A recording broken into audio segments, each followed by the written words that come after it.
ইরানের সর্বোচ্চ ধর্মীয় নেতা আয়াতুল্লাহ আলী খামেনিকে হত্যার ইসরায়েলি পরিকল্পনা বাধা দিয়েছেন যুক্তরাষ্ট্রের প্রেসিডেন্ট ডোনাল্ড ট্রাম্প। একাধিক আন্তর্জাতিক সংবাদ মাধ্যমের বরাত দিয়ে এ তথ্য জানিয়েছে কাতার ভিত্তিক সংবাদ মাধ্যম আল জাজিরা। ইসরায়েলি কর্মকর্তারা ট্রাম্প প্রশাসনকে জানিয়েছেন সাম্প্রতিক দিনগুলোতে খামেনিকে হত্যার সুযোগ তাদের কাছে ছিল, কিন্তু মার্কিন প্রেসিডেন্ট পরিকল্পনাটিকে আটকে দিয়েছেন। নাম প্রকাশে অনিচ্ছুক দুইজন মার্কিন কর্মকর্তা বার্তা সংস্থা রয়টার্সকে এ তথ্য জানিয়েছেন। এই মার্কিন কর্মকর্তা রয়টার্সকে আরো বলেন, ইরানিরা এখন পর্যন্ত কোনো মার্কিন নাগরিককে হত্যা করেনি। যতক্ষণ না তারা এমনটা করছে ততক্ষণ ইরানের রাজনৈতিক নেতাদের নিশানা করার কথা ভাবছে না যুক্তরাষ্ট্র।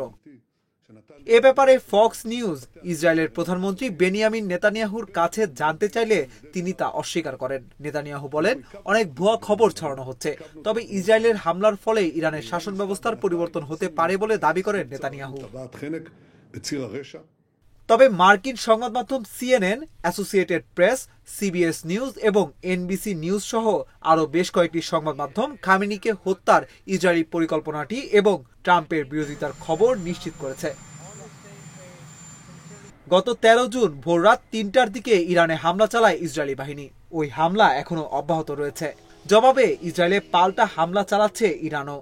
আজ চতুর্থ দিনে গড়ালো এই সংঘাত।